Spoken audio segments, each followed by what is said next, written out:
আমি এতিয়া পুলিচক ধোঁৱা তুলসী পাত সজালেও নহ'ব কি কাৰণত থানাখন জ্বলি গ'ল ৰাষ্ট্ৰপতিৰ নিচান পোৱা পুলিচে পাতিহাঁহ ঘোষ বিচাৰিব একাংশ পুলিচে ই কিন্তু পুলিচৰ খাকি পোছাকযোৰৰ কাৰণে এটা বদনামৰ স্বৰূপ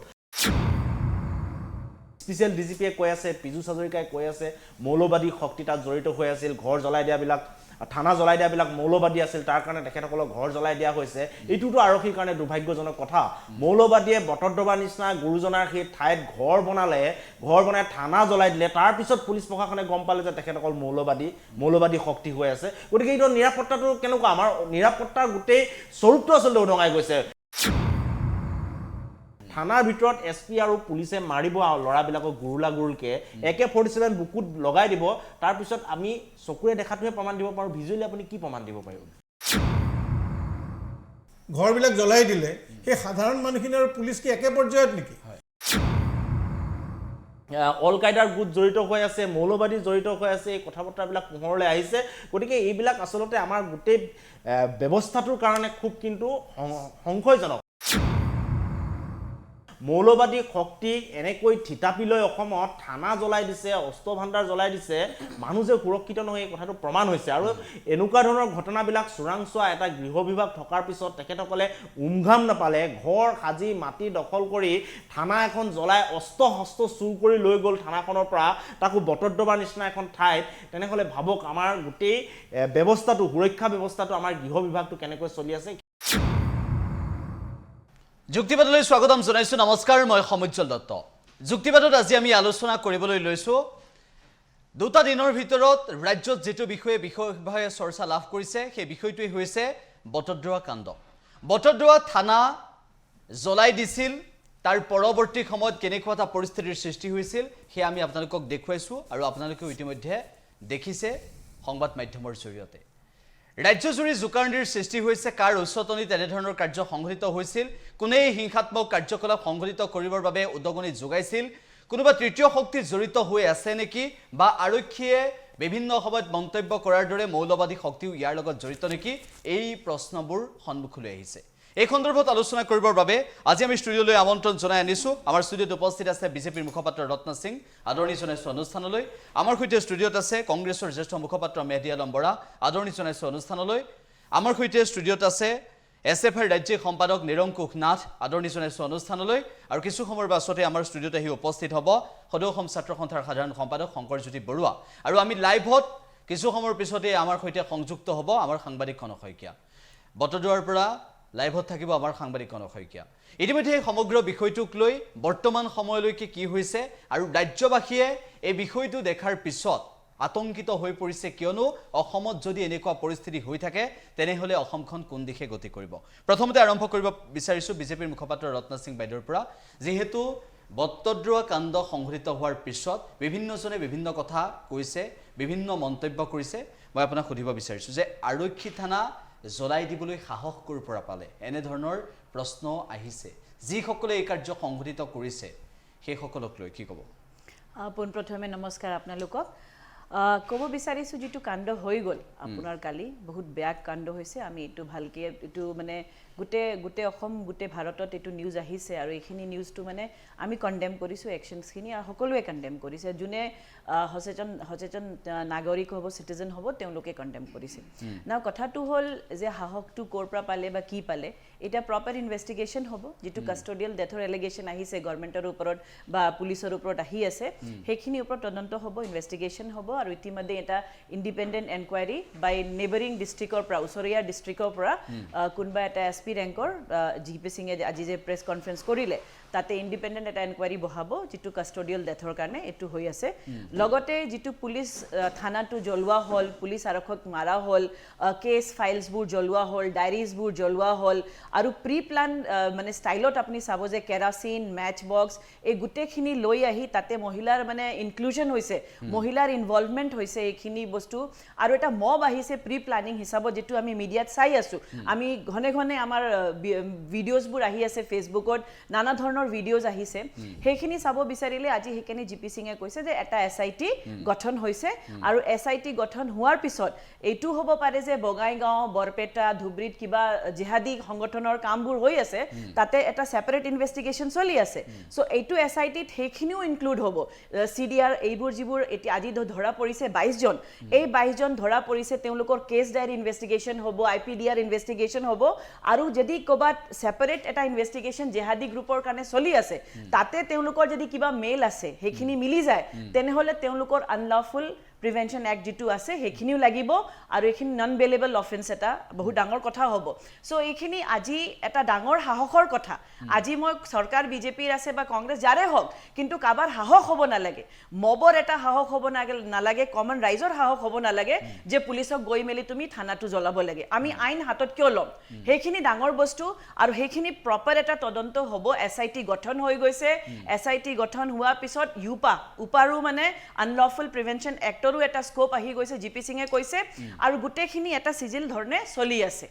সো আজি এইটো মই ক'ব বিচাৰিছো যে আমি ল হাতত ল'ব নালাগে কানুন আছে আইন আছে কাস্টোডিয়াল ডেথছ আছিলে কাস্টোডিয়াল ডেথৰ কাৰণে আইপিসি 302 304 আছে মাৰ্ডাৰ আৰু এটা 304 culpable homicide not amounting to murder so এইখিনি বস্তুবোৰ বহুত আছে যিখিনি মিলাই মেলি আমি এটা আইনৰ কাক চাপিলোহেতেন কিন্তু মবে এটা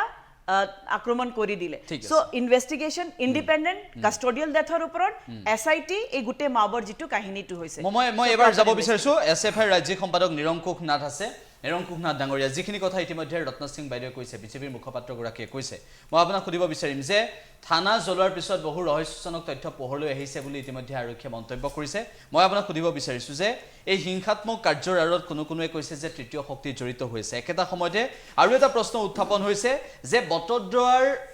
যিটো আজি উচ্ছেদ কাৰ্য সংঘটিত হ'ল কালি থানা জ্বলাই দিলে আজি উচ্ছেদ হ'ল এই দুইটাৰ মাজত কিবা সম্পৰ্ক আছে নেকি বা হঠাৎ এনেদৰে প্ৰতিশোধ পৰায়ণতা এটা মনোভাৱ কিহৰ বাবে গঢ়ি উঠিল বা এনেদৰে হৈ থাকিলে পৰিস্থিতিটো কোন দিশে গতি কৰিব কি ক'ব না সৰ্বপ্ৰথমেতো যি ধৰণৰ কাণ্ড সংঘটিত হ'লে থানা জ্বলোৱা কাণ্ড সেই কাণ্ডক আমি তীব্ৰ ভাষাৰে গৰিহণা জনাইছোঁ আৰু তাৰ লগে লগে এই কাষ্টডিয়েল যিটো ডেথ হ'ল সেই ঘটনাকো আমি গৰিহণা জনাইছোঁ অৰ্থাৎ এই ধৰণৰ এই সময়ত যদি আমি চাওঁ এই ঘটনাটো বুলি নহয় এই সময়ত আইনৰ শাসন আমাৰ শাসনৰ যিটো ব্যৱস্থা আইনৰ শাসনৰ ব্যৱস্থাটোৰ অৱনতি ঘটিছে অসমত আৰু যোৱা এই বিশেষকৈ ডক্টৰ হিমন্ত বিশ্ব শৰ্মা ডাঙৰীয়াৰ কাৰ্যভাৰ লোৱাৰ পিছত আমি দেখা পাইছোঁ কি ধৰণে এনকাউণ্টাৰৰ পৰা আৰম্ভ কৰি এই ধৰণৰ ঘটনা অসমত সাংঘাতিকভাৱে বাঢ়িছে অৰ্থাৎ আমি ক'ব পাৰোঁ যে এই ঘটনাটো এই যে থানা জ্বলিল এই ধৰণৰ ঘটনা প্ৰিভেন্ট কৰাত এই ধৰণৰ ঘটনা বন্ধ কৰাৰ ক্ষেত্ৰত হোম মিনিষ্ট্ৰী সম্পূৰ্ণৰূপে ফেইলাৰ হৈছে আৰু হোম মিনিষ্টাৰৰ দায়িত্বত মুখ্যমন্ত্ৰীজন নিজে আছে সেইকাৰণে এইটো এটা মুখ্যমন্ত্ৰীৰ বিফলতা আজি যি ঘটনা হৈছে আজি আইনৰ শাসনৰ অৱনতি যে ঘটিছে অসমত তাৰ বাবে সাংঘাতিকভাৱে বৰ্তমানৰ চৰকাৰখন তথা মুখ্যমন্ত্ৰী জগৰীয়া আমি শেহতীয়াভাৱে কেৱল এয়া ঘটনাই নহয় আমি দেখা পাইছোঁ কি ধৰণেৰে আলফাৰ পৰা আৰম্ভ কৰি এই যে বহু যুৱক যুৱতী আলফালৈ গৈছে সো সামগ্ৰিকভাৱে যেটো ল এণ্ড অৰ্ডাৰ সিচুৱেশ্যন বা বিভিন্ন সময়ত আমি দেখা পাইছোঁ যি ধৰণে এনকাউণ্টাৰৰ কেছ আমাৰ বাঢ়িছে যিবিলাক ফেক এনকাউণ্টাৰ বা এই ধৰণৰ ঘটনাবিলাক বুলি কৈ আছে সময়ে সময়ে সো এই বিষয়টোৱে আচলতে খুব স্পষ্টভাৱে দেখুৱাইছে যে ল এণ্ড অৰ্ডাৰ সিচুৱেশ্যন অসমত সাংঘাতিক চিৰিয়াছ এটা দিশলৈ গতি কৰিছে আৰু এইটোৱে আচলতে মুখ্যমন্ত্ৰীৰ বিফলতাকে সন্মুখলৈ তুলি ধৰিছে মই সদৌ অসম ছাত্ৰ সন্থাৰ সাধাৰণ সম্পাদক শংকৰজ্যোতি বৰুৱা আহি উপস্থিত হৈছে আদৰণি জনাইছোঁ অনুষ্ঠানলৈ আমাৰ সৈতে মেডি আলম বৰা ডাঙৰীয়া আছে কংগ্ৰেছৰ জ্যেষ্ঠ মুখপাত্ৰ মই মেডি আলম বৰা ডাঙৰীয়াক সুধিব বিচাৰিছোঁ যিহেতু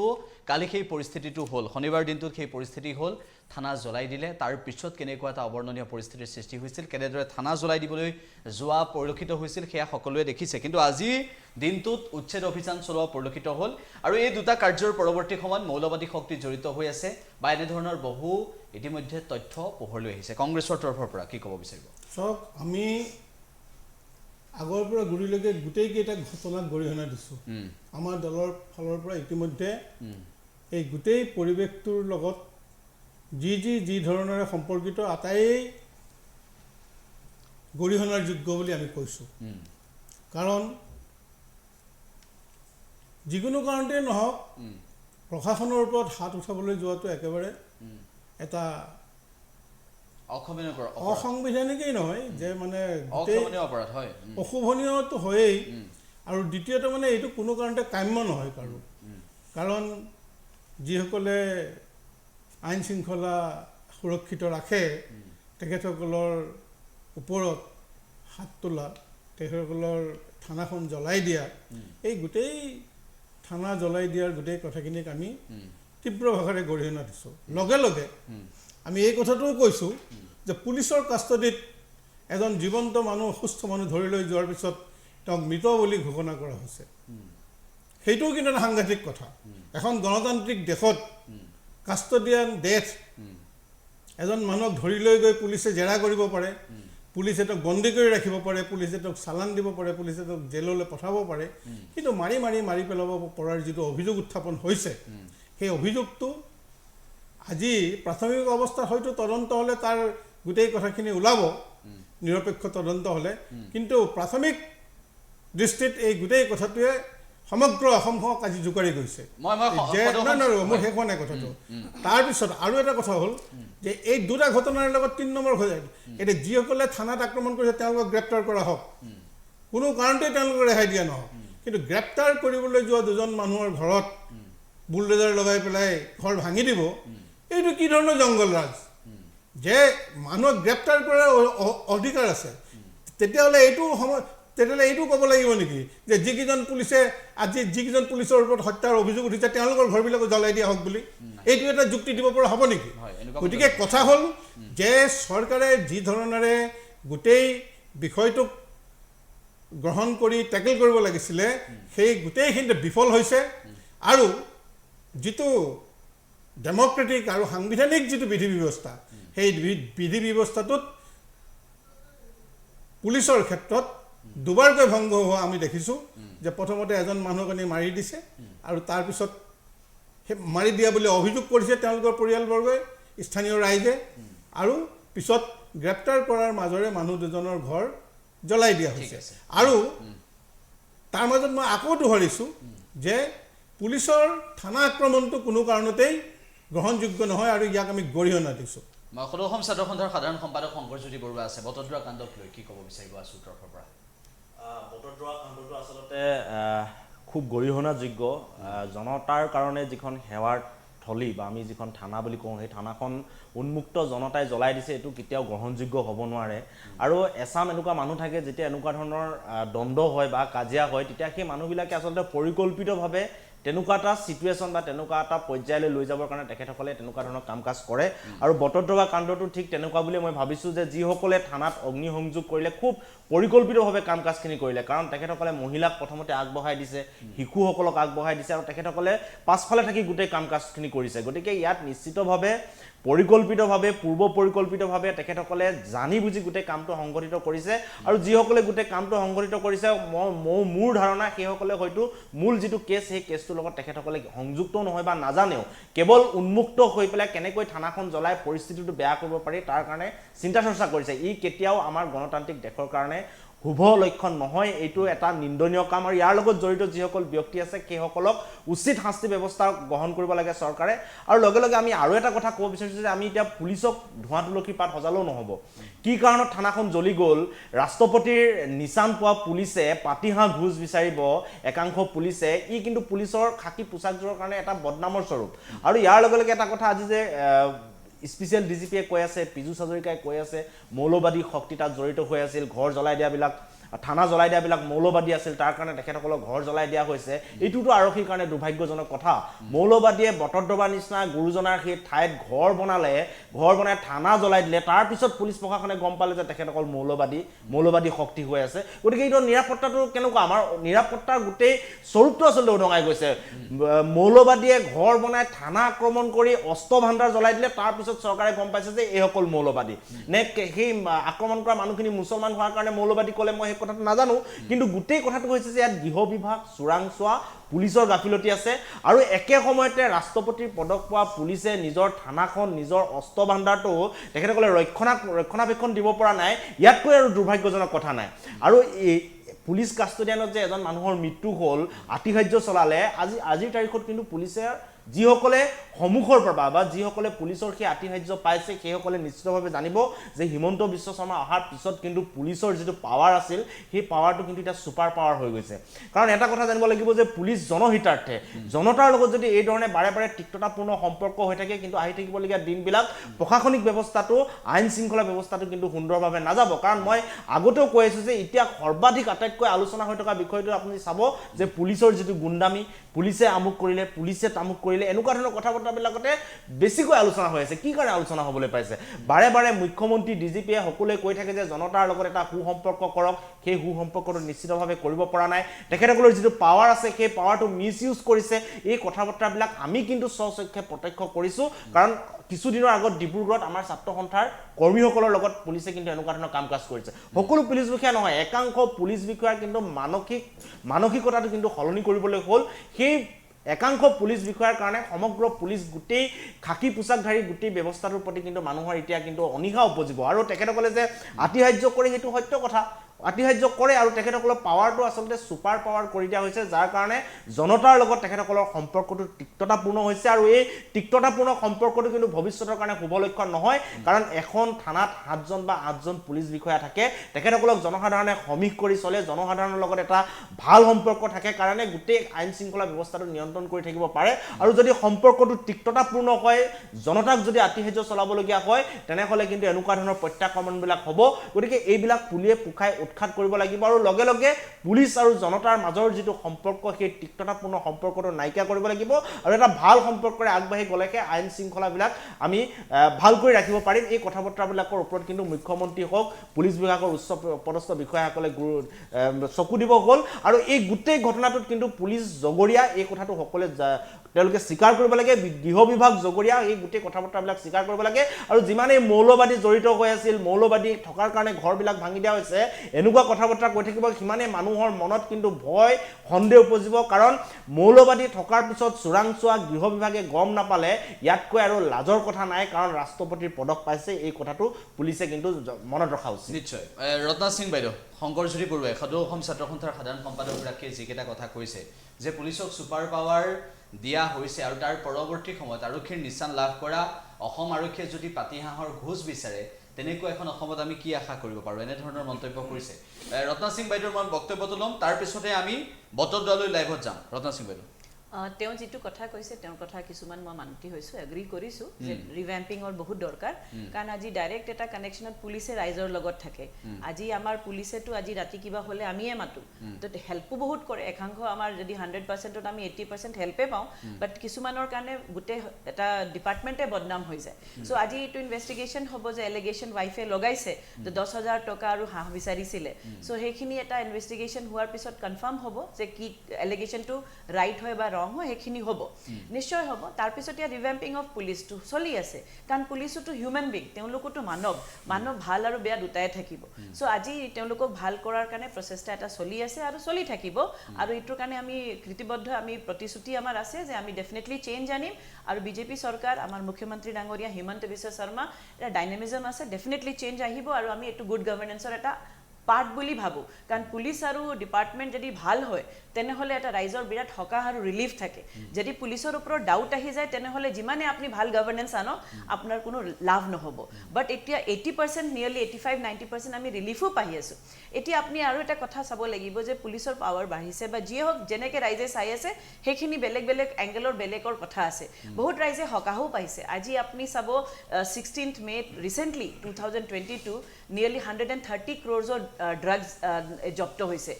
এপ্ৰিলত দুবাৰকৈ কোটি কোটি টকা নিয়েৰলি এক বছৰত ইমান কোটি কোটি টকা ড্ৰাগছ আহি আছে মণিপুৰৰ পৰা এইবোৰ এৰিয়াৰ পৰা বহুত জাগাৰ পৰা ড্ৰাগছটো জব্দ হৈছে কোনে কৰিছে দিনে ৰাতি কাম কৰি পুলিচে কৰিছে চ' আজি যে পুলিচৰ আপুনি চাব পূজা হওক বা বিহু হওক আমি ঘৰলৈ যাওঁ আমি পৰিয়ালৰ লগত এনজয় কৰিব পাৰোঁ কিন্তু পুলিচে এটা সময় নাপায় যে তেওঁলোকে নিজৰ পৰিয়ালৰ লগত এনজয় কৰিব পাৰে বানপানী হওক বা যিয়ে হওক তেওঁলোকৰ ইনচান তেওঁলোকৰ মানৱ সেইখিনি আমি জানিব লাগিব বাট কথাটো কৈছে যে আজি পুলিচে একাংশ পুলিচ কৰিছে কষ্ট কৰি নতুন প্ৰজন্মে যে আমাৰ বৰবাদ হৈ গৈছে নতুন প্ৰজন্ম অসমৰ আজি মই এগৰাকী প্ৰিন্সিপাল মই জানো আজি 20 ইয়াৰ্স মই এইটো টিচিং লাইনত আছো আৰু বেসিক্যালি মই 9 10 11 12 ক পঢ়াও মই কাউন্সেলিং কৰো মই চাইছো নতুন প্ৰজন্ম অসমৰ ড্ৰাগছক লৈ বৰবাদ হৈ গৈ আছে আৰু এইটো কথা আমাৰ মুখ্যমন্ত্ৰী ডাঙৰীয়া হিমন্ত বিশ্ব ডাঙৰীয়া তেওঁ ইমান ধুনীয়াকৈ এটা গম পাইছে আৰু ৰাইজক সচেতন কৰাৰ পিছত আমাৰ পুলিচো ইমান এক্টিভলি ইনভলভ হৈ আজি আমাৰ ৰাইজক এটা হকাহ দিছে ড্ৰাগছৰ পৰা তো আজি এইটো কথাটো হৈছে ৰিগাৰ্ডিং ফেক এনকাউন্টাৰ্স বা এনকাউন্টাৰ্স কিছুমান তদন্ত চলি আছে আৰু কিছুমান যেতিয়া পলাই যাব আপোনাৰ কাষ্টডিৰ পৰা পলাব যদি কোনবা এটা বদমাছ মানুহ আছে বা ড্ৰাগছৰ পেডলাৰ আছে বা কিবা মানুহ বদমাছ তেওঁ পলাই গৈ আছে পুলিচেটো ধৰিবলৈ চেষ্টা কৰিব যদি তেওঁ পুলিচৰ ওপৰত আক্ৰমণ কৰিলে পুলিচেটো নিজক সেভ কৰাৰ কাৰণে এটা ৰিটেলিয়েশন একশন আৰু ৰিএকশনৰ কথা আহি যায় সো হেখিনিও তদন্ত হৈছে যদি কিবা ফেক এনকাউন্টাৰ্স আছে সব বস্তু ইনভেষ্টিগেচন কিন্তু আমি খালি আঙুলি পুলিচৰ ওপৰত উঠাই দিম হেখিনি নহব একাংশৰ কাৰণে ডেফিনেটলি মই বৰুৱা ডাঙৰীয়াৰ পৰা এগ্ৰি কৰিম যে একাংশৰ কাৰণে গুটে ডিপাৰ্টমেন্টে বদনাম পায় আৰু হেখিনি চেঞ্জ কৰাৰ বহুত সময় আছে আমি কৰি আছো মই এটা কথা কৈছো ইয়াত কোনেও আৰক্ষীৰ গাত কিমানখিনি দোষ আছে সেই সন্দৰ্ভত কৈছে এটা কথা স্পষ্টভাৱে সকলোৱে কৈছে যে থানা জ্বলাই দিবলৈ যোৱা সেই দোষীসকলক উপযুক্ত শাস্তি প্ৰদান কৰিব লাগে সকলোৱে কৈছে সকলোৱে সেই কথাটোত এগ্ৰি কৰিছে মই এইটোৱে কথা কৈছো যে এগ্ৰি কৰিছে কিন্তু কথা ওলাইছে না যে কাষ্টডিয়াল ডেথটো কিয় হল কাষ্টডিয়াল ডেথটো কিয় হল সকলোৱে কৈছে যে আমিও কৈছো যে যিসকলে এনে ধৰণৰ ব্যৱস্থা হাতত তুলি লৈছিল আইন হাতত তুলি লৈছিল সেইসকলৰ ক্ষেত্ৰত আমি সব এগ্ৰি কৰিছো কঠোৰতম ব্যৱস্থা গ্ৰহণ কৰিব লাগে ঠিক আছে আমি বতৰদুৱা লৈ লাইভত যাব বিচাৰিম আমাৰ সাংবাদিক কনক শইকীয়া আছে কনক শইকীয়া আজিৰ দিনটোৰ যি পৰিস্থিতি কনক শইকীয়াৰ কাষলৈ গৈছো মই নিশ্চিতভাৱে সমুজ্জ্বল আমি এই মুহূৰ্তত বতৰদুৱা থানাতে উপস্থিত আছো আৰু এটা কথা ক'ব লাগিব এক চেপা উত্তেজনাই বিৰাজ কৰিছে সমগ্ৰ অঞ্চলত আৰু পুলিচ প্ৰশাসনে যিদৰে কৈছে যে কোনো ধৰণৰ দয়া নহ'ব কোনো ধৰণৰ ক্ষমা নহ'ব অপৰাধীক কঠোৰ হাতেৰে দমন কৰাৰ কথা কৈ গ'ল বিশেষ আৰক্ষী সঞ্চালক প্ৰধান জ্ঞানন্দ প্ৰতাপ সিঙে আৰু তেওঁৰ সুৰতেই সুৰ মিলালে আৰক্ষীৰ সঞ্চালক প্ৰধান ভাস্কৰ জ্যোতি মহন্তই যে অপৰাধীৰ কোনো দয়া নাই অপৰাধীৰ কোনো ক্ষমা নাই ঘটনাৰ যদি বিৱৰণীলৈ চাওঁ যোৱাকালি পুৱা 9:30 বজাত শফিকুল ইছলামৰ মৃত্যুৰ বাতৰি বিয়পি পৰাৰ লগে লগেই তেওঁৰ মৃতদেহ পৰিয়াললৈকে চমজি ল'বলৈ অস্বীকাৰ কৰিছিল আৰু পৰিয়াললৈকে শফিকুলৰ মৃতদেহ লৈ পেলাই বতৰদুৱা আৰক্ষী থানাৰ নিৱেশত এক হুলস্থুলীয়া পৰিৱেশৰ সূত্ৰপাত কৰিছিল আৰু প্ৰায় কেইবা শতাধিক লোক সমবেত হৈ পেলাই আৰক্ষীৰ প্ৰশাসনক আৰু যিসকল লোক কৰ্তব্যত নিয়োজিত হৈ আছিল প্ৰায় 4জনকৈ আৰক্ষী জোৱান নিয়োজিত হৈ আছিল আটাইকেইজনকে চুচুৰাই বগৰাই আৰক্ষী চৌহদলৈ টানি আনি পেলাই গুৰুলকৈ প্ৰহাৰ কৰিছিল আৰু তাৰ পাছতে আৰক্ষী প্ৰশাসনৰ চকুৰ সন্মুখতে পেট্ৰল ঢালি পেলাই জ্বলাই দিছিল বতৰদুৱা আৰক্ষী নিৱেশ আৰু তাৰ পাছতে ঘটনা নতুন ৰূপ লৈছিল আৰু ইয়াতে বতৰদুৱা থানালৈ আহিছিল অসম আৰক্ষীৰ উচ্চপদস্থ বিষয়াসকল আহিছিল অসম আৰক্ষীৰ সঞ্চালক প্ৰধান ভাস্কৰ জ্যোতি মহন্ত অসম আৰক্ষীৰ বিশেষ সঞ্চালক প্ৰধান জ্ঞানন্দ প্ৰতাপ সিং দুয়োজনৰ মন্তব্যতে এটা প্ৰকাশ কৰিছিল তৃতীয় পক্ষ জড়িত হৈ আছে তৃতীয় পক্ষ কোন যদি এই মুহূৰ্তত আমি ক'বলৈ যাওঁ যে ইয়াত জেহাদী লোক জড়িত হৈ থকা প্ৰসংগক্ৰমে উল্লেখ কৰিছিল জ্ঞানন্দ প্ৰতাপ সিং অসম আৰক্ষীৰ বিশেষ সঞ্চালক প্ৰধান অৰ্থাৎ তেওঁ ক'ব খুজিছে যে আন্তঃৰাষ্ট্ৰীয় এক বিশেষ কুটাঘাতমূলক সংগঠন ইছলামিক সংগঠনৰ লোক ইয়াতে জড়িত হৈ পৰিছে আৰু মধ্য অসমত তেওঁলোকে বিভিন্ন কুটাঘাতমূলক কাৰ্য সংগঠিত কৰিবলৈ তেওঁলোকে উঠি পৰি লাগিছে আৰু তাৰ কাৰণে এটা বিশেষ ধৰ্মৰ লোকক তেওঁলোকে উত্তেজিত কৰি তুলিছে উচতনি দিছে আৰু উচতনি দিয়ে যোৱাকালি সেই ঘটনাটো সংঘটিত কৰিছে একে কথাই উল্লেখ কৰিছিল অসম আৰক্ষীৰ সঞ্চালক প্ৰধান ভাস্কৰ জ্যোতি মহন্ত তেওঁ কৰিছিল যে তেওঁ এক প্ৰকাৰে জেহাদী সংগঠনৰ নাম উল্লেখ কৰা নাছিল তেওঁ কৈছিল যে আনসাৰুল ইছলাম এটা বাংলাদেশী ইছলামিক সংগঠন সশস্ত্ৰ সংগঠন উগ্ৰপন্থী সংগঠন আৰু সেই ইছলামিক সংগঠন আনসাৰুল ইছলামৰ যিটো সংগঠন সেই সংগঠনটো অল কায়দাৰ এটা থাল বুলি উল্লেখ কৰিছিল আৰু সেই থালটোৱে মধ্য অসমত খোপনি পুতি পেলাই বিভিন্ন কুটাঘাতমূলক কাৰ্য সংঘটিত কৰাৰ তেওঁলোকে কূটকৌশল ৰচনা কৰি আহিছিল আৰু তাৰে এটা স্পষ্ট চিন যোৱাকালি যে দেখা পোৱা গ'ল বুলি ভাস্কৰ জ্যোতি মহন্তই কৈছিল আৰু তেওঁলোকে কৈছিল যিহেতু এইসকল যিকেইজন লোকে এতিয়ালৈকে আটক হৈছে প্ৰায় 7জন লোক গ্ৰেপ্তাৰ হৈছে আৰু 21জন লোক সোধা পোছাৰ কাৰণে আটক কৰা হৈছে যি 7জন লোক আটক কৰা হৈছে সেই 7জনৰ ভিতৰত আছে যিজন মৃত শফিকুল ইছলামৰ পত্নী আৰু তেওঁৰ জীয়ৰী তেওঁলোকে কৈছে যেহেতু এওঁলোককে ইছলামিক সংগঠনৰ লগত জড়িত থকাৰ সন্দেহ প্ৰকাশ কৰিছে সেয়েহে তদন্তৰ ক্ষেত্ৰত তেওঁলোকৰ ঘৰসমূহ ভাঙি পেলোৱা হৈছে আৰু তেওঁলোকে কৈছে যেহেতু থানাখন জ্বলাই দিয়াৰ পাছত তেওঁলোকৰ অস্ত্ৰ ভাণ্ডাৰ জুই লগাই দিয়া হৈছিল শস্ত্ৰসমূহ নাইকিয়া হৈছে তেওঁলোকে আশংকা প্ৰকাশ কৰিছে যে অস্ত্ৰ শস্ত্ৰসমূহ তেওঁলোকে ইয়াৰ পৰা লুটি লৈ গৈছে আৰু হয়তোবা তেওঁলোকৰ বাসগৃহত লুকুৱাই থৈছে সেই অস্ত্ৰ ভাণ্ডাৰসমূহ উদ্ধাৰৰ খাতিৰতে আজি ঘৰসমূহ বাসগৃহসমূহ ভাঙি পেলোৱা হৈছে শফিকুল ইছলাম মুজিবুৰ ৰহমান আৰু আইনুল হুছেইনৰ বাসগৃহ জ্ঞানেন্দ্ৰ প্ৰতাপ সিং আৰু যিগৰাকী অসম আৰক্ষী সঞ্চালক প্ৰধান ভাস্কৰ জ্যোতি মহন্তই আৰু এটা কথা উল্লেখ কৰিছিল যে প্ৰয়োজনত তদন্তৰ খাতিৰত তেওঁলোকৰ ঘৰসমূহ খান্দি পেলোৱা হ'ব যাতে তাতে তেওঁলোকৰ বাসগৃহসমূহত যদি কোনো অস্ত্ৰ ভাণ্ডাৰ লুকুৱাই থৈছে সেই অস্ত্ৰ ভাণ্ডাৰসমূহ উদ্ধাৰ কৰিবলৈ। আন এটা প্ৰসংগক্ৰমে উল্লেখ কৰিম, যিহেতু কৰ্তব্যত গাফিলতিৰ কথা উল্লেখ কৰিছে অসম আৰক্ষীৰ যিকেইজন লোক জড়িত হৈ আছিল। কৰ্তব্যত গাফিলতি কৰাৰ অপৰাধত তাৎক্ষণিকভাৱে বটদ্ৰৱা থানাৰ যিগৰাকী ভাৰপ্ৰাপ্ত বিষয়া তেওঁক নিলম্বন কৰা হৈছে আৰু আন 4জনক যিকেইজন লোক নিয়োজিত হৈ আছিল তেওঁলোকক শাস্তিমূলকভাৱে ৰিজাৰ্ভ ক্লোজ কৰা হৈছে আৰু তেওঁলোকৰ যে তদন্ত যাতে নিৰপেক্ষ হয় তাৰ কাৰণে নগাঁও জিলাৰ কোনো উচ্চপদস্থ আৰক্ষী বিষয়াক দায়িত্ব দিয়া হোৱা নাই। মই আপোনাক ধন্যবাদ জ্ঞাপন কৰিছোঁ পোনপটীয়া সম্প্ৰচাৰ দেখুৱাৰ বাবে আৰু সবিশেষ জনোৱাৰ বাবে। আজিৰ দিনটোত কি হৈছে ইতিমধ্যে যিখিনি কথা আলোচনা হৈছে সেই কথাখিনিৰ পৰা এটা কথা স্পষ্ট হৈ পৰিছে যে আৰক্ষী থানা আক্ৰমণ কৰাটো কোনো কাৰণতে যুক্তিসংগত হ'ব নোৱাৰে, অক্ষমনীয় অপৰাধ সংঘটিত কৰিছে, গতিকে এই ক্ষেত্ৰত দোষী উপযুক্ত শাস্তি পাব। কিন্তু আৰক্ষীৰ জিম্মাত এগৰাকী ব্যক্তিৰ কেনেদৰে মৃত্যু হ'বলৈ পালে সেই সন্দৰ্ভত বিভিন্নজনে প্ৰশ্ন কৰিছে। একেটা সময়তে আজিৰ দিনটোত উচ্ছেদ হ'ল, সেই উচ্ছেদক লৈও বিভিন্নজনে কৈছে যে আক্ৰমণ প্ৰত্যাক্ৰমণৰ যুঁজ আৰম্ভ হৈছে নেকি বটদ্ৰৱাত। সদৌ অসম ছাত্ৰ সন্থাৰ সাধাৰণ সম্পাদক শংকৰজ্যোতি বৰুৱাৰ কাষলৈ গৈছোঁ। শংকৰজ্যোতি বৰুৱা, ইতিমধ্যে যিখিনি আলোচনা হৈছে, বিজেপিৰ মুখপাত্ৰগৰাকীও যিখিনি কথা ইতিমধ্যে কৈছে, মই আপোনাক এটা কথা সুধিব বিচাৰিছোঁ যে ৰাজ্যখনত বিগত সময়ছোৱাত এনেধৰণৰ হিংসাত্মক কাৰ্যকলাপ বৃদ্ধি পাবলৈ কিন্তু আৰম্ভ কৰিছে, ইয়াৰ কাৰণ কি হ'ব পাৰে? বটদ্ৰৱা যিটো কাণ্ড সংঘটিত হৈ গ'ল সেই কাণ্ডটো সকলোৱে একমুখে আচলতে ধিক্কাৰ জনাইছে আৰু এইটো ধিক্কাৰ জনাবলগীয়া বিষয়। আৰু দেখিবলৈ পাব যে ড্ৰাগছৰ কাৰণে আৰক্ষীয়ে যিখন সংগ্ৰাম কৰিছে সেই সংগ্ৰামখন সকলোৱে তাত তেখেতসকলক বাহ দিছে বা সেই সংগ্ৰামখন অব্যাহত থকাটো সকলোৱে বিচাৰিছে। কিন্তু ইয়াৰ লগে লগে এটা কথা চাব লাগিব যে আমি সকলো পুলিচ বিষয়াৰ কথা কোৱা নাই, বাইদেৱে যেনেকৈ কৈ গ'ল যে একাংশ পুলিচ বিষয়া, কাৰণ খাকী পোছাকত যেতিয়া থাকিব এজনে কৰা কামটোক গোটেই খাকী পোছাকযোৰক বা গোটেই খাকী বিভাগটোকে কিন্তু বদনাম কৰিব, এই কথাটো আমি সকলোৱে জনা উচিত। কাৰণ যিসকলে প্ৰত্যক্ষভাৱে পুলিচৰ এতিয়া যিটো ছুপাৰ পাৱাৰ দিছে তাৰ আতিশায্যৰ বলি হৈছে, সেইসকলে নিশ্চিতভাৱে এনেকুৱা কাণ্ডত কিন্তু প্ৰথমতে পুলিচসকলক সন্দেহৰ চকুৰে চাব লাগিব বা সন্দেহৰ চকুৰে চাব, কাৰণ আমি নিজেই ভুক্তভোগী। এখন সৰু কাজিয়া, মহাবিদ্যালয়ত যেতিয়া নিৰ্বাচন হয় সেই নিৰ্বাচনৰ সময়ত কেতিয়াবা তাত পঢ়ি থকা ছাত্ৰৰ মাজত সৰুকৈ কাজিয়া লাগে, সেই কথাটো সকলোৱে জানে বা আমি পঢ়ি থকা দিনৰ পৰাই দেখিছোঁ। ডিব্ৰুগড়ত তেনেকৈ এখন মহাবিদ্যালয়ত নিৰ্বাচন কেন্দ্ৰিক এটা সংঘাত হৈছিল। সংঘাত হোৱাৰ পিছত তাত দুটা ছাত্ৰ দলৰ মাজত মাৰপিট হ'ল। এটা ছাত্ৰ দল চৰকাৰী পক্ষ আছিল, আনটো সদৌ অসম ছাত্ৰ সন্থা আছিল। যিসকলে কাজিয়া লাগিলে সেইসকলে কাজিয়া লাগি শেষ কৰি ঘৰলৈ উভতি গ'ল। তাৰপিছত চৰকাৰৰ পৰা নিৰ্দেশনা গ'ল যে সদৌ অসম ছাত্ৰ সন্থাৰ কৰ্মীসকলক উঠাই আনিব লাগে। অফিচলৈ গ'ল, আমাৰ কাৰ্যালয়লৈ গ'ল, 20 গৰাকী ছাত্ৰ সন্থাৰ কৰ্মীক পুলিচে শ্বহীদ বেদী গৰকী অফিচ ভাঙি আমাৰ ছাত্ৰ সন্থাৰ কৰ্মীসকলক ৰাতি থানালৈ লৈ গ'ল। থানালৈ নিয়াৰ পিছত তাৰ যিগৰাকী SP, বৰ্তমানো তাত SP হৈছে চেতাং মিশ্ৰ, আৰু এগৰাকী DSP হেডকোৱাৰ্টাৰ ঐশ্বৰ্য জীৱন বৰা, যিগৰাকীয়ে এতিয়া APSC কেলেংকাৰীত তেখেতৰ নাম সন্নিৱিষ্ট হৈছে। দুয়োগৰাকীয়ে ৰাতি তেখেত দুয়োজনৰ যিটো বিভৎস ৰূপ, তেখেতসকলে বেতৰ যি লাঠি সেই লাঠি 12 পৰা 15ডাল লাঠি মাৰি সৰু সৰু ছাত্ৰ কুমলীয়া ছাত্ৰকেইজনক মাৰি শেষ কৰি দিছে। আৰু আমি বাহিৰত যেতিয়া ৰৈ আছোঁ তাৰ বডিগাৰ্ড এজন, তেখেতৰ SPৰ লগত থকা বডিগাৰ্ডজনে আহি আমাক কৈছে যে আপোনালোকে হাল্লা কৰক, আপোনালোকে চিঞৰ বাখৰ কৰক, অন্যথা কিন্তু আপোনালোকৰ ছাত্ৰ সন্থাৰ কৰ্মীকেইজন নাবাচে। আৰু তাত যিগৰাকী অফিচাৰ আছে, অফিচাৰগৰাকীয়ে কৈছে যে আমাৰ ইয়াত অবৈধ যিবিলাক মাৰণাস্ত্ৰ আমি চিজ কৰি ৰাখিছোঁ, সেই মাৰণাস্ত্ৰৰে মোৰ এজন কনিষ্টবলৰ ভৰিত যদি মই এতিয়া গুলি কৰি সেই বন্দুকটো যদি তহঁতৰ হাতত দি দিওঁ, কি কেছ লাগিব তহঁতি পঢ়িয়াগে যা, এনেকুৱা ধৰণৰ কথা বতৰা কৈছে,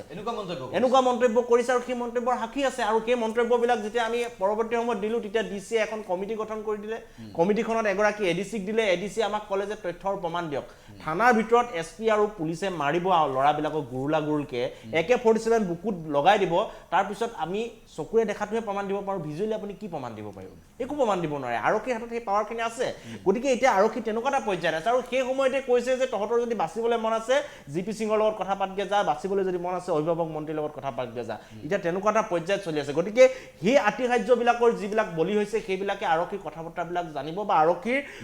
প্ৰতিটো ক্ষণতে বা পটককৈ আৰক্ষীক কিন্তু ক্লিন চিট দি নিদিয়ে কিন্তু আমি এটা কথা মনত ৰাখিব লাগিব সেই ইমান ডাঙৰ এটা ঘটনাৰ সন্মুখীন হোৱাৰ পিছত আমি কিন্তু সেই সময়ত উত্ৰাৱল হৈ থানাখন জ্বলাই দিব বিচৰা নাই বা আমি তেনেকুৱা ধৰণৰ কাম কাজ কৰা নাই গণতান্ত্ৰিকভাৱে আমি আমাৰ প্ৰতিবাদ কৰিছিলোঁ আৰু যাৰ কাৰণে আমি প্ৰতিবাদত জয়ী হৈ আমাৰ কৰ্মীকেইজনক উলিয়াই আনিবৰ কাৰণে সক্ষম হৈছিলোঁ কিন্তু এই যিটো ঘটনা সংঘটিত হ'ল সেই ঘটনাটো এজন পুলিচৰ কাষ্টডিয়ানত এজন মানুহৰ মৃত্যু হ'ল স্বাভাৱিকতে মানুহৰ মন উত্তেজিত হ'ব মানুহৰ কিবা কৰোঁ নকৰোঁ লাগিব আৰু সেই সময়তে বিভিন্ন এনেকুৱা ধৰণৰ মানসিকতাৰ ব্যক্তি থাকে যিসকলে আহি উচতনি দি গোটেই পৰিৱেশটো বেয়াৰ ফালে লৈ যাব বিচাৰে সেই সময়ত আমাকো আহি উচতনি দিছিল যে থানাখন জ্বলাই দিব লাগে থানাখন ভাঙি দিব লাগে এনেকুৱা ধৰণৰ কথা বতৰাবিলাক কৰি থাকিব কিন্তু গোটেই বস্তুটো যিহেতু আমাৰ এটা নিয়ন্ত্ৰণত আছিল সেইকাৰণে সেইদিনা ঘটনাটো সংঘটিত নহ'ল আৰু বতৰ দবাৰ যিটো ঘটনা সেইটো নিয়ন্ত্ৰণত নাছিল আৰু বহুতে সুযোগ লৈ পেলাই গোটেই কাম কাজটো কৰিলে এতিয়া অল কায়দাৰ গোট জড়িত হৈ আছে মৌলবাদী জড়িত হৈ আছে এই কথা বতৰাবিলাক পোহৰলৈ আহিছে গতিকে এইবিলাক আচলতে আমাৰ গোটেই ব্যৱস্থাটোৰ কাৰণে খুব কিন্তু সংশয়জনক কাৰণ মৌলবাদী শক্তি এনেকৈ থিতাপি লৈ অসমত থানা জ্বলাই দিছে অস্ত্ৰ ভাণ্ডাৰ জ্বলাই দিছে মানুহ যে সুৰক্ষিত নহয় এই কথাটো প্ৰমাণ হৈছে আৰু এনেকুৱা ধৰণৰ ঘটনাবিলাক চোৰাংচোৱা এটা গৃহ বিভাগ থকাৰ পিছত তেখেতসকলে উমঘাম নাপালে ঘৰ সাজি মাটি দখল কৰি থানা এখন জ্বলাই অস্ত্ৰ শস্ত্ৰ চুৰ কৰি লৈ গ'ল থানাখনৰ পৰা তাকো বটদ্ৰবাৰ নিচিনা এখন ঠাইত তেনেহ'লে ভাবক আমাৰ গোটেই ব্যৱস্থাটো সুৰক্ষা ব্যৱস্থাটো আমাৰ গৃহ বিভাগটো কেনেকৈ চলি আছে সেই কথা বতৰাবিলাক কিন্তু ভাবিব গ'ল ৰাষ্ট্ৰপতিৰ পদক পাইছে আৰক্ষীয়ে ডাঙৰ ডাঙৰ কথা কৈ থাকে ডিজিপিয়ে ডাঙৰ ডাঙৰ কথা কৈ থাকে পুলিচৰ সংস্কাৰ হৈছে পুলিচৰ কিবা হৈছে মই এটা কথা কৈছোঁ যে এনেকুৱা ধৰণৰ চোৰাংচোৱাবিলাক বা এনেকুৱা ধৰণৰ কথা বতৰাবিলাকৰ প্ৰতি যদি নজৰ নাথাকে তেতিয়া নিশ্চিতভাৱে কিন্তু আহি থাকিবলগীয়া দিনত ৰাইজৰ কাৰণে অতি সংশয়ৰ কথা হ'ব আৰু মই এটা কথা এতিয়াও কৈছোঁ মুখ্যমন্ত্ৰীয়েও সেই কথাটো কৈ থাকে ডিজিপিয়েও কৈ থাকে ৰাইজৰ সৈতে কিন্তু সম্পৰ্কটো সুসম্পৰ্ক বজাই ৰাখিব লাগিব নহ'লে ৭-৮জন মানুহে এটা ডাঙৰ এলেকা এটা বৃহৎ জনসাধাৰণক নিয়ন্ত্ৰণ কৰি থকাটো কেতিয়াও সম্ভৱ নহয় আৰু আৰক্ষী যে জনহিতাৰ্থে জনসাধাৰণৰ কাৰণে জনতাৰ হিতৰ কাৰণেহে আৰক্ষী জনতাক আতিশায্য কৰিবৰ কাৰণে আৰক্ষী নহয় আৰু মই আগতেও কৈছোঁ যে ভতুৱা কুকুৰ এটাক যদি আপুনি বাৰে বাৰে গুৰিয়াই থাকে লঠিয়াই থাকে সিও এটা টাইমত আপোনাক প্ৰত্যাক্ৰমণ কৰিব গতিকে জনতাক তেনেকুৱা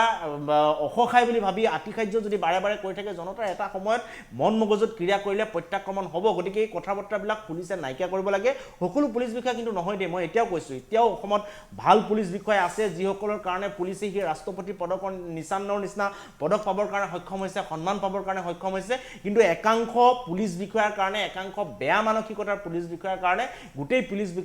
বিভাগটো বদনাম হৈ আছে এই কথা বতৰাবিলাকৰ ওপৰত নজৰ ৰাখিব লাগে আৰু গৃহ বিভাগটোক শক্তিশালী কৰিবৰ কাৰণে আমি মুখ্যমন্ত্ৰীক আহ্বান জনাইছোঁ এনেকৈ যদি মৌলবাদীয়ে ঘৰ সাজি থানা আক্ৰমণ কৰে জনতা যে সুৰক্ষিত নহয় সেই কথাটো মুখ্যমন্ত্ৰীয়ে নিজে জনা উচিত বুজা উচিত আৰু ডিজিপিয়ে কৈছে পীযুষ হাজৰিকাই কৈছে স্পেচিয়েল ডিজিপিয়ে কৈছে গতিকে আমি ভাবি লৈছোঁ যে চোৰাংচোৱা বিফল হৈছে গৃহ বিভাগ বিফল হৈছে মৌলবাদী অল কায়দাই সকলোৱে আহি ইয়াত ঘৰ সাজি এতিয়া আক্ৰমণ কৰিবৰ কাৰণে সকলো সাজু হৈছে অস্ত্ৰ ভাণ্ডাৰ চুৰ কৰি লৈ গৈছে গতিকে জনতা সুৰক্ষিত নহয় এই কথা বতৰাবিলাক কেনেকৈ জনতাক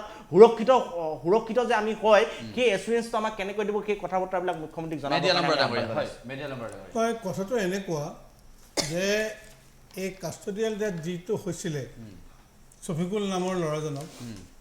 তাক যেতিয়া মেডিকেললৈ লৈ গৈছিলে তেতিয়া বহুত কথাই পুলিচে গোপন কৰিবলৈ যত্ন কৰা যেন লাগে নহ'লে তেওঁলোকে ওপৰ মহলত খবৰ দিলে হয় কাৰণ স্বাভাৱিকতে যেতিয়া থানাত এজন মানুহ মৰিব তাত এটা অপ্ৰীতিকৰ পৰিস্থিতি হোৱাৰ সম্ভাৱনা নৈ কৰিব নোৱাৰি কাৰণ এজন সুস্থ মানুহক ধৰি অনাৰ পিছত মাৰি পেলাব সেইটো মানুহে সহ্য কৰিব নোৱাৰে গতিকে তেওঁলোকে ওপৰ মহলত খবৰ দিয়া নাছিলে তেওঁলোকে মানে আৰু অধিক বাহিনী তাত মোতায়েন কৰিব পাৰিলেহেঁতেন সেইটো নকৰিলে অৰ্থাৎ যিটো অভিযোগ উত্থাপন যে হৈছে যে 10,000 টকা পুলিচে বিচাৰিছিলে আৰু লগতে এটা পাতিহাঁহ শুনিবলৈও লাজ লগা বিধৰ কথা এইবোৰ গতিকে এই পাতিহাঁহৰ লোভটো যে মানে পুলিচে দেখুৱাইছিলে এটা সময়ত মানে আগদিনাখন সেই কথাবিলাক ওলাই পৰিব বুলিয়েই তেওঁলোকে এই কথাটো গাপ দি থ'ব খুজিছিলে কিন্তু পিছত যেতিয়া হুলস্থুল লাগিল এতিয়া পুলিচে হয় অসমৰ বিভিন্ন জেগাত জেহাদী উগ্ৰপন্থী এইবিলাকৰ সম্ভেদ পুলিচে পাইছে আমি অস্বীকাৰ নকৰোঁ কিন্তু ঘটনাটো ঘটাৰ পিছত যে তাত যে জেহাদী সম্ভেদ পালে তাৰ আগতে কিয় নাপালে মানে সদৌ অসম ছাত্ৰ সন্থাৰ সাধাৰণ সম্পাদকে ঠিক উচিতভাৱে প্ৰশ্নটো কৰিছে যে ঘটনাটো ঘটাৰ লগে লগে জেহাদী ওলাই গ'ল তাত আচ্ছা যি কি নহওক এতিয়া তদন্তত হ'ব সেইটো জেহাদী হয় নে নহয় কিন্তু এটা ঘটনা হ'ল যে এছাম বিক্ষুব্ধ জনতাৰ এজন মানুহক মৃত্যুক কেন্দ্ৰ কৰি যি ধৰণে বিক্ষুব্ধ হৈছিলে আৰু তেওঁলোকে থানা আক্ৰমণ কৰিছে, অন্যায় কাম কৰিছে, বেআইনী কাম কৰিছে। এতিয়া পুলিচেও সেই ধৰণে গৈ পেলাই পিছদিনাখন ঘৰবিলাক জ্বলাই দিলে। সেই সাধাৰণ মানুহখিনি আৰু পুলিচ কি একে পৰ্যায়ত নেকি? পুলিচৰ তাতো সাংবিধানিক দায়িত্ব আছে, জনতাৰ প্ৰতি দায়িত্ব আছে, আৰু যিমানেই অপৰাধী নহওক কিয় তেওঁলোকৰ ঘৰ জ্বলোৱাৰ অধিকাৰটো পুলিচৰ নাই। ঘৰ জ্বলাই মানুহক যে সন্ত্ৰাস সৃষ্টি কৰিব বিচাৰিছে অসম পুলিচে, সেইটো কিন্তু অসম পুলিচে আজি গণতন্ত্ৰৰ প্ৰতি ভাবুকি হিচাপে নিজকে প্ৰতিপন্ন কৰিবলৈ যত্ন কৰিছে যে চোৱা, আমাৰ আঙুলি ঠাৰত যদি তোমালোকে চলিব নোখোজা তেন্তে তোমালোকৰ দশা অত্যন্ত ভয়ানক হ'ব বুলি আজি গণতান্ত্ৰিক মানুহক উদ্দেশ্য কৰিও ইনডাইৰেক্টলি এই কথাটো ক'বলৈ যত্ন কৰিছে। গতিকে শেহতীয়াভাৱে মই জানিব পাৰিছোঁ যে এগৰাকী হাইকোৰ্টৰ উকিল আনোৱাৰ হুছেইন, তেখেতে এই যিটো থানাত যিগৰাকী মানুহ মৰিলে ছফিকুল, এই গোচৰটো মানৱ অধিকাৰ আয়োগত তেওঁ উত্থাপন কৰিছে, আৰু মানৱ অধিকাৰ আয়োগে এটা ডায়েৰী নম্বৰো দিছে তেখেতক। আজি 27/IN/2022, ঠিক আছে। অৰ্থাৎ এইটো মানৱ অধিকাৰ আয়োগে গোচৰটো লোৱাৰ সম্ভাৱনা আছে। নিৰংকুনাথৰ কাষলৈ আহিছোঁ। অসমৰ গৃহ বিভাগ মুখ্যমন্ত্ৰী ডক্টৰ হিমন্ত বিশ্ব শৰ্মাৰ হাততে আছে, কিন্তু সেই গৃহ বিভাগ সঁচাকৈ ব্যৰ্থ হৈছে নেকি এই সময়ছোৱাত? গৃহ বিভাগ যে সম্পূৰ্ণ ব্যৰ্থ হৈছে এই ঘটনাবিলাকে প্ৰমাণ কৰিছে। কাৰণ এই ধৰণৰ ঘটনা ঘটিব, ইনফৰমেশ্যন নাথাকিব কোনো ধৰণৰ, চ' সেই কথাবিলাকে প্ৰমাণ কৰে। আৰু যিটো কথা কোৱা হৈছে যে জেহাদী নে কি, চ' সেইবিলাক কথা যদি পুলিচৰ হাতৰ ইনফৰমেশ্যনে নাথাকে, এতিয়া টেৰৰিষ্ট অৰ্গেনাইজেশ্যনৰ যদি এক্টিভিটি বাঢ়ি গৈ থাকে, সেইটোৱেতো তেওঁলোকৰ কথাতে প্ৰমাণিত হৈছে আমাৰ অসমৰ বাবে বিপদজনক। কিন্তু তাৰ লগে লগে এটা বস্তু মন কৰিব, সেইটো যে এনকাউণ্টাৰ বা এই কাষ্টডিয়েল ডেথ সম্পৰ্কত জিগ্নেশ মেৱানীক যেতিয়া আনা হ'ল, সেই সময়ত বৰপেটা ছেছন কোৰ্টে যিটো ছেছন জাজে যিটো ৰায়দান কৰিছিলে, সেই ৰায়দানত কিন্তু খুব কেইটামান ছিগনিফিকেণ্ট কথা কৈছে। কি কৈছে যে যেতিয়া এজন অভিযুক্তক আটক কৰা হয়, তেওঁক লৈ অনা হয়, তেতিয়া যি পুলিচে আনিব তেওঁলোকে বডি কেমেৰা ব্যৱহাৰ কৰিব লাগিব। কাৰণ জিগ্নেশ মেৱানীৰ তেওঁ তাৰ পৰা ধৰি আনিছে, ইয়াতে কোনোবা মহিলা পুলিচক অপদস্থ কৰা বুলি অভিযোগ উত্থাপন হ'ল। চ' সেই ধৰণৰ কথাবোৰ হৈছে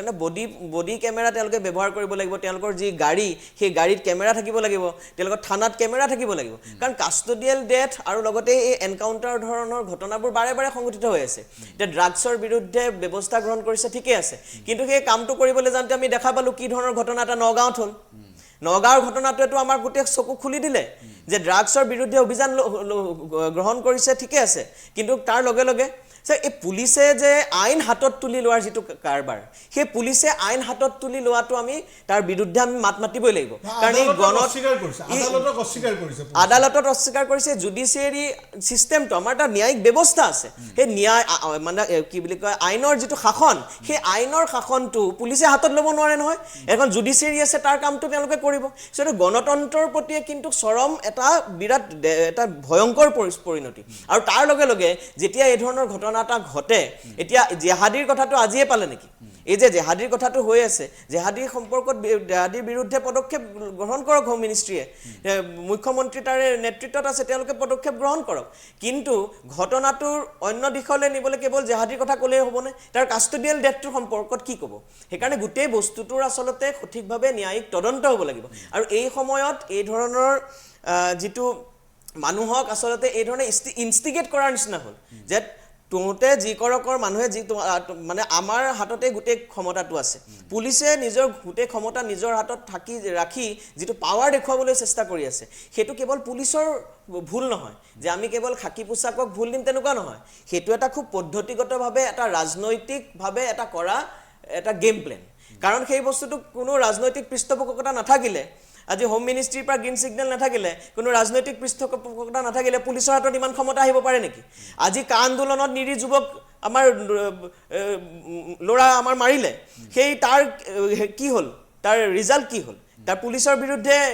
গোটেই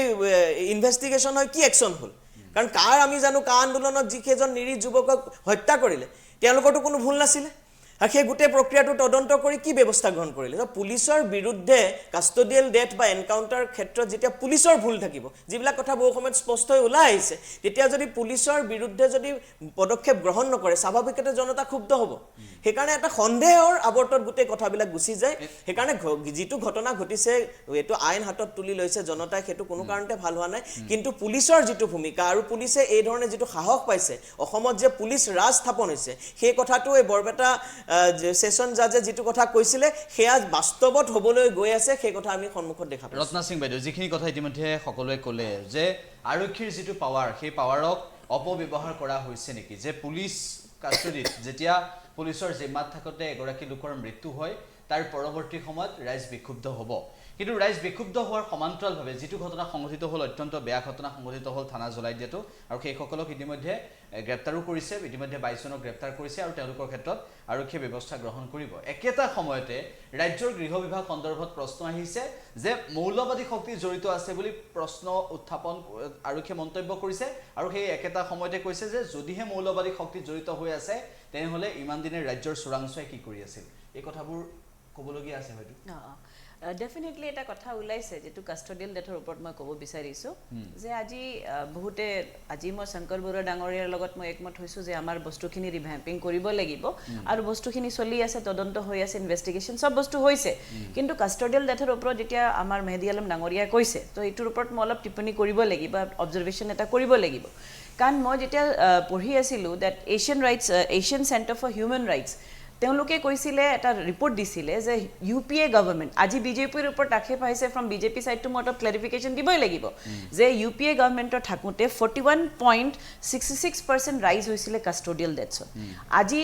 যেটো আপোনাৰ নেশ্যনেল ক্ৰাইম ৰেকৰ্ড ব্যুৰ যেটো আছে তাত আপোনাৰ 2016ৰ আগত এটা ৰিপৰ্ট আছিলে দ্যাট 2016ৰ আগলৈকে 29 custodial deaths in Assam হৈছিলে সেকেন্ড আছিল আসাম তেলেঙ্গানা নাম্বার 1 আছিল custodial deaths এতিয়া আপনি সাব custodial deaths গ্ৰেজুৱেলি কমি গৈছে আজি মই নকওঁ যে পুলিচক মই 100% ক্লিন চিট মই দিয়া নাই ডেফিনেটলি পুলিচে কাম কৰি আছে আমি তেওঁলোকক আজি সাপোৰ্টও কৰিব লাগে আৰু গৰিহনাও দি আছো যে কামখিনি একাৰণে ইনভেষ্টিগেশ্যন সেটআপ হৈছে কিন্তু কথাটো হল আজি যেহেতু custodial deaths কমি গৈ আছে কাৰণ police directly in relation with ৰাইজ থাকে আজি কমন সিটিজেনৰ লগত একদম কানেকশনত পুলিচে থাকিব আজি পুলিচৰ ক্যাৰেক্টাৰ পুলিচৰ এটিটিউড যদি পজিটিভ নহয় তেনে ৰাইজে এটা নেগেটিভ ডেফিনেটলি ধাৰণা বনাব আজি কাষ্টডিয়েল ডেথস হৈছে সো কম্পাৰেটিভ যদি এনালাইসিস কৰে ফ্ৰম কংগ্ৰেছ ৰেজিমত যেটো আমাৰ অসম সেকেন্ড আছিল গ্ৰেজুৱেলি কাষ্টডিয়েল ডেথসবোৰ কমি গৈছে এটো যদি মিডিয়াও যদি এনালাইসিস কৰে পাব কিন্তু কাষ্টডিয়েল ডেথস হ'ব নালাগে হেখিনি মই সাপোৰ্ট কৰা নাই যে হ'ব লাগে কমি গৈছে হেখিনি এনালাইসিস ডেফিনেটলি কৰিব লাগিব আৰু এই কেনেকে হৈছে কাৰণ হোম মিনিষ্ট্ৰি সাকসেস যে পুলিচক এটা ৰিভ্যাম্পিং আৰু কালচাৰ এটা ডেভেলপ কৰিব গৈ আছো পজিটিভ কালচাৰ নম্বৰ 1 কাষ্টডিয়েল ডেথসৰ ওপৰত যে ডেফিনেটলি বিজেপি ৰেজিমত বিজেপি ৰুলত চৰকাৰত কমি গৈছে কাষ্টডিয়েল ডেথস সেকেন্ডলি এতিয়া কথা হল বসিস পুলিচ বা জিএ হক হেখিনি মই ভাবিছো চেঞ্জিং এটা আনি আছে হোম মিনিষ্ট্ৰিৰ ওপৰত আমি এলিগেশ্যন লগাই দিম যে হোম মিনিষ্টাৰ হিচাপত বা আমাৰ গৃহ বিভাগ বিফল হৈছে হেখিনি মই নামানো বহুত কাম হৈ আছে ডেফিনেটলি এই পাৰ্টিকুলাৰ যেটো আজি ইনসিডেন্ট হৈ গল এইটোৰ ওপৰত ইনভেষ্টিগেশ্যন হৈ তদন্ত হৈ বস্তুখিনি ক্লিয়াৰ হ'ব লগতে এভিকশনৰ কথা যেটো আহিছে আজি জিপি সিংয়ে প্ৰেছ কনফাৰেন্স কৰি থাকুঁতে গম পাইছিলে যে তাতে ল্যান্ড ডকুমেন্টস ফৰ্জ কৰিছিলে গ্ৰেজুৱেলি এটো বহুতে মানে কথাবোৰ কমপ্লেইন কৰিছিলে কেছ ৰজু কৰাৰ পিছত তেওঁলোকৰ এভিকশন কৰা হৈছে ইলিগাল যিবোৰে মানুহবোৰ থাকিব সবৰে এভিকশন হ'ব লাগিলে তেওঁলোক যি ধৰ্মৰে হওক ইলিগাল হ'ব নালাগে লিগাল ধৰণে থাকক কাগজবোৰ ঠিক থাকক আপোনাৰ কোনো এভিকশন নহব আজি এভিকশন ইলিগাল বুলি কেনে গম পালে আজি বেদখলকাৰী বুলি কেনে গম পালে অলৰেডি পেপাৰ ফৰ্জ কৰা আছিলে পেপাৰ ডকুমেন্টস ফৰ্জ কৰিছে আৰু এভিকশন হৈছে যদি তেওঁলোকে পুলিচ ষ্টেচন লগাই দিছে এভিকশনৰ কথাটো পুলিচে 12 ঘণ্টাত নটিচ দিব পুলিচে এভিকশন কৰিছে কাৰণ পুলিচে ডাউট কৰিছে আনলাফুল এক্টিভিটিজ ডাউট কৰিছে আৰু কৰিছে আপুনি কোৰ্টত যাওক পুলিচৰ ওপৰত ডকুমেন্ট কেছ আহিছে পুলিচৰ ওপৰত পুলিচে কেছ দিছে ৰজু হৈছে কেছটো ফৰ্জ ডকুমেন্ট কৰি তেওঁলোকে তাতে সেটেলমেন্ট হৈছে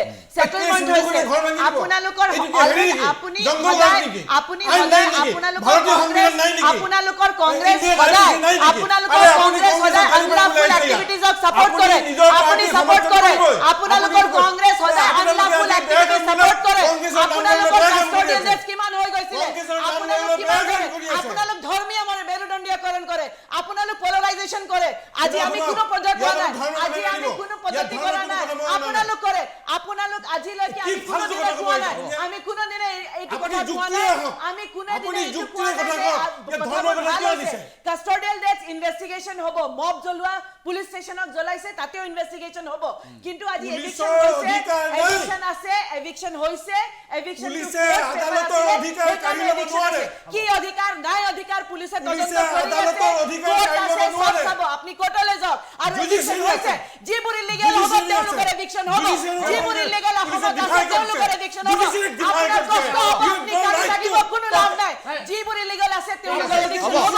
যিবোৰ ইলিগেল আছে তেওঁলোকৰ এভিকশ্যন হ'ব। আজি থানা জ্বলাওঁতে আপোনালোকৰ কষ্ট অলপ হৈছে, মই জানো, বিৰাট আপোনালোক চবেই কৈছে কষ্ট হৈছে কাৰণে আপোনালোক মানিছে, কিন্তু আজি এভিকশ্যনক আপুনি কিয় ছাপোৰ্ট কৰিছে? আপোনাৰ বিধায়িকা, আপোনালোকৰ কংগ্ৰেছ, আপোনালোকৰ কংগ্ৰেছ 2021 ইলেকশ্যনত, আপোনালোকৰ কংগ্ৰেছ 2021 ইলেকশ্যনত আপোনাৰ বিধায়িকা ডাঙৰীয়া কি কৈছিলে? আপোনালোকৰ বিধায়িকা কংগ্ৰেছে কি কৈছিলে? যে আমাৰ কাৰণে ফেক মানুহৰ নাম আহি গৈছে লিষ্টত। আপোনালোকৰ কংগ্ৰেছে ফেক মানুহৰ লিষ্টত নাম দিছে, ভোটাৰ লিষ্টত তেওঁলোকে কি কৈছিলে? আপোনাৰ বিধায়িকাই কি কৈছিলে 2021 ইলেকশ্যনত? সেই জাগাৰে বটদ্ৰৱাৰ বিধায়িকা কি কৈছিলে? কংগ্ৰেছৰ বিধায়িকা কি কৈছিলে? মোৰ কাৰণে ফেক মানুহৰ নাম আহিছে ভোটাৰ লিষ্টত। এইবোৰ ৰাইট হয়, সেইটো কেতিয়াও তেওঁলোকে গৰিহণা নিদিয়ে, সেইটো কেতিয়াও গৰিহণা নিদিয়ে। লাজৰ কথা, আপোনালোকৰ তাতে আপোনালোকৰ এমএলএ তাতে ফেক ভোটাৰৰ নাম ভৰ্তি কৰিছে। হে আপোনালোকৰ কংগ্ৰেছে নাম ভৰ্তি কৰে শংকৰজ্যোতি বৰুৱাৰ কাষলৈ গৈছো। শংকৰজ্যোতি বৰুৱা, ইতিমধ্যে ৰত্না সিং বাইদেৱে এটা কথা কৈছে যে বিজেপি চৰকাৰৰ দিনত পুলিচৰ জিম্মাত মানুহৰ মৃত্যুৰ সংখ্যাটো ক্ৰমান্বয়ে কমিছে বুলি কৈছে, হ্ৰাস হৈছে বুলি কৈছে। কথাটো সঁচা নে বাৰু মিছা? নহয়, এতিয়া আচলতে মানুহে এটা কথা ধৰি লয় যে এতিয়া যদি কোনোবা ড্ৰাগছ পেডলাৰে ধৰিছে, কোনোবা চোৰে ধৰিছে, কোনোবা ডকাইতে ধৰিছে, তাৰ শাস্তি কি হ'ব মানুহে ধৰা দিনাখনেই কৈ দিব পাৰে। কাৰণ কালি যেতিয়া এই ঘটনাটো সংঘটিত হৈছিল, ৰাতি আমি কথা বতৰা পাতি থাকোঁতে যেতিয়া 2-3জনক গ্ৰেপ্তাৰ কৰিছে, তেতিয়া কৈছিল যে এইকেইটা ৰাতিপুৱালে চফা হ'ব চাগে, মানে গম পাইছে যে গুলিয়াব, সামাজিক মাধ্যমত সামাজিক হৈছে যে এইকেইটা ৰাতিপুৱালে গুলিয়াব, ভাল খবৰ ৰাতিপুৱা শুনিম নে, নিউটনৰ তৃতীয় সূত্ৰটো প্ৰয়োগ হ'বনে নাই, এনেকুৱা ধৰণৰ কথাবিলাক। এইবিলাক কিন্তু আৰক্ষীৰ কাৰণে শুভ লক্ষণ নহয়। আৰু এটা কথা ক'ব বিচাৰিছোঁ যে এই ঘটনাটোতো বেয়া ঘটনা হৈছে, এইটো উচিত ব্যৱহাৰ, শাস্তি পাব লাগে, এইটো আমি সকলোৱে কৈছোঁ। কিন্তু একেটা সময়তে পুলিচে যে মিছা কথা কয় নিজৰ দুখ লুকুৱাবলৈ, সেই কথাটো কিন্তু আমি মানি ল'ব লাগিব। কাৰণ কীৰ্তিকমল বৰাক যেতিয়া এনকাউণ্টাৰ কৰিছিল, তেতিয়া তাৰ যিগৰাকী SP আছিল, চেলিব্ৰিটি SP গৰাকীয়ে লগে লগে কৈছিল যে তেওঁৰ হাতত আমি ড্ৰাগছ উদ্ধাৰ কৰিছোঁ, তেখেত ড্ৰাগছ পেডলাৰ, আমাৰ হাতত তথ্য আছে আৰু আমি হাতে লোটে তেওঁৰ হাতৰ পৰা গোটেই বস্তুখিনি পাইছোঁ। তাৰপিছত কীৰ্তিকমল বৰা ঘৰত থাকিল আৰু চেলিব্ৰিটি SP গৰাকীক বদলি কৰি দিয়া হ'ল, যিগৰাকীক গুলিয়ালে প্ৰদীপ বনিয়াক, তেখেতক নিলম্বন কৰা হ'ল। যদি SP গৰাকীয়ে তেওঁৰ হাতে লোটে ড্ৰাগছেই পাইছিল, ড্ৰাগছ সৰবৰাহত তেওঁ জড়িত আছিল বুলি ৰাজহুৱাভাৱে ষ্টেটমেণ্ট দিছিল, মুখ্যমন্ত্ৰীয়েও ষ্টেটমেণ্ট দিছিল সেইটো SP গৰাকীৰ পৰা শুনি, তাৰপিছত কেনেকৈ গোটেই বিষয়টো, গোটেই ছবিখন ওলোটা হ'ল। গতিকে ইয়াৰ পৰা এটা কথা প্ৰমাণ হয় যে আৰক্ষীয়ে মিছা কথা কয় আৰু একাংশ এনেকুৱা আৰক্ষী বিষয়াৰ কাৰণে আৰক্ষীৰ বদনাম হৈ আছে। আৰু এই যিটো ঘটনা সংঘটিত হ'ল, এই ঘটনাটো কেতিয়াও গ্ৰহণযোগ্য হ'ব নোৱাৰে। এইটো পুংখানুপুংখভাৱে তদন্ত হওক, আৰক্ষীৰ ওপৰতো তদন্ত হওক, আৰু যিসকলে থানাখন জ্বলালে তেওঁলোকৰ ওপৰতো তদন্ত হওক, আৰু কঠোৰৰ পৰা কঠোৰতম ব্যৱস্থা গ্ৰহণ কৰক। কাৰণ এনেকৈ উন্মুক্তভাৱে এখন থানা জ্বলাই দিব, অস্ত্ৰ ভাণ্ডাৰত জুই লগাই দিব, এইবিলাক কেতিয়াও হ'ব নোৱাৰে। কাৰণ গণতান্ত্ৰিকভাৱে প্ৰতিবাদ কৰাৰ এটা ৰাস্তা আছে। যদিও বা এইখন চৰকাৰৰ দিনত গণতান্ত্ৰিক প্ৰতিবাদৰ কোনো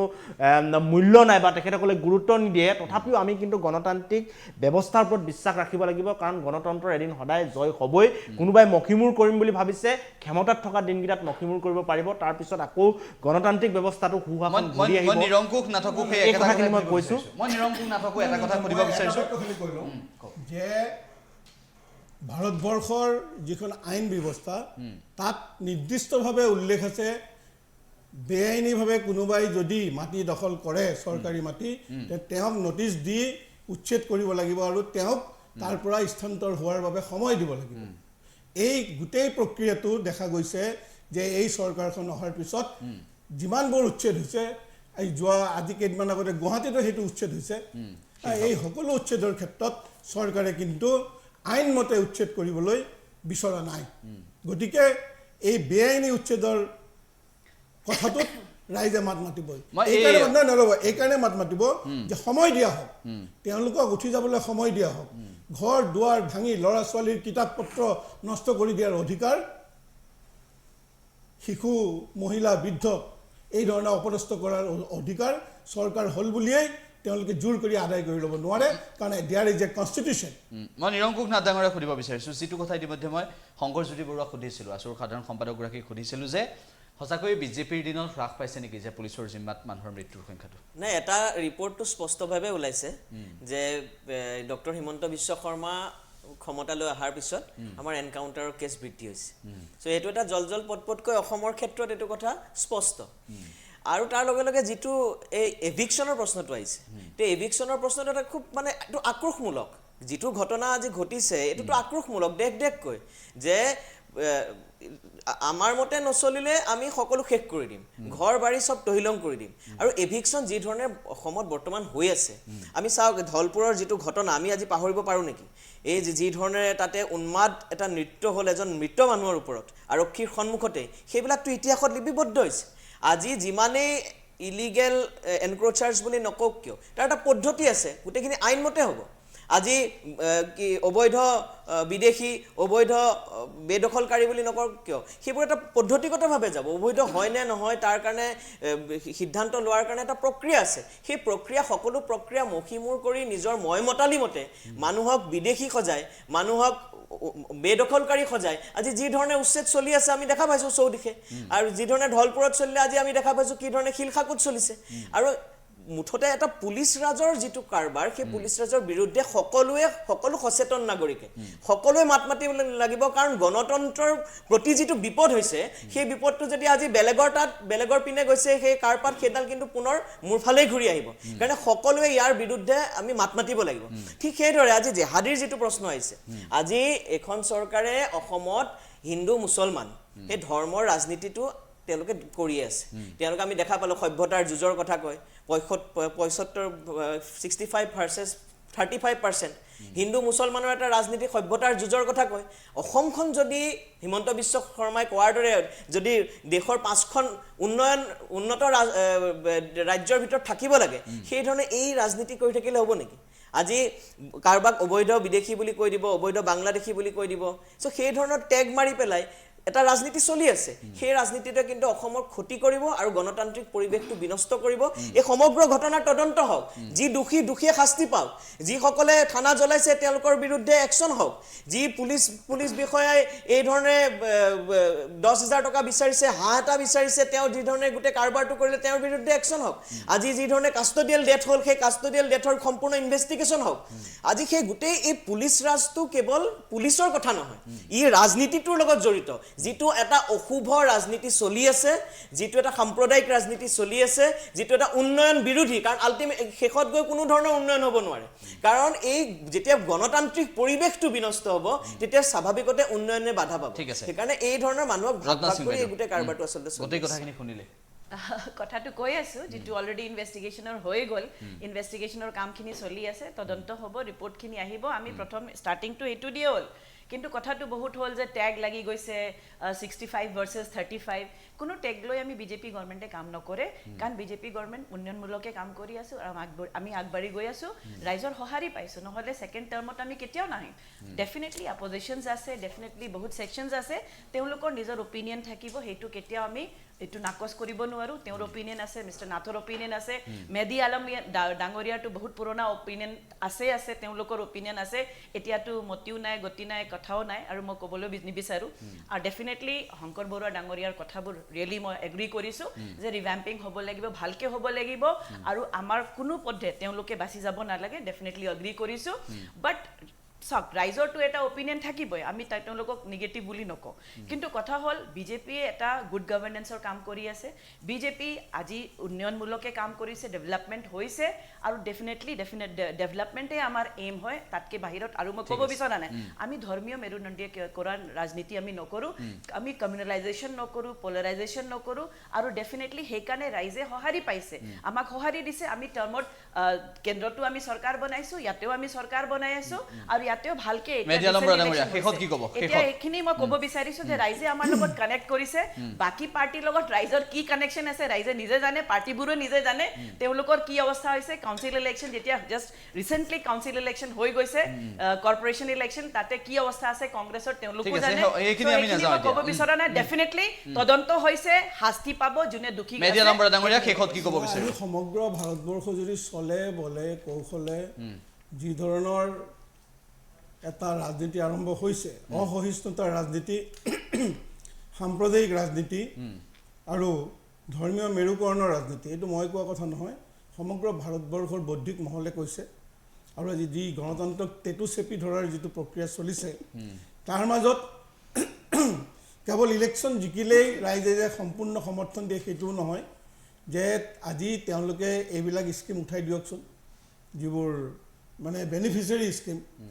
ফ্ৰী চাউল ডিষ্ট্ৰিবিউশ্যনৰ স্কিমবোৰ উঠাই দিয়ক তাৰপিছত ৰাইজে কিমান ভোট দিয়ে দেখা যাব এতিয়া কথা হ'ল এতিয়া কথা হ'ল যে এই বটদ্ৰবাৰ গোটেই ঘটনাটোৰ এটা উচিত তদন্ত হ'ব লাগে ন্যায়িক তদন্ত হ'ব লাগে আমি বিচাৰোঁ যে ইয়াৰ ওপৰত এজন কৰ্মৰত ন্যায়াধীশৰ দ্বাৰা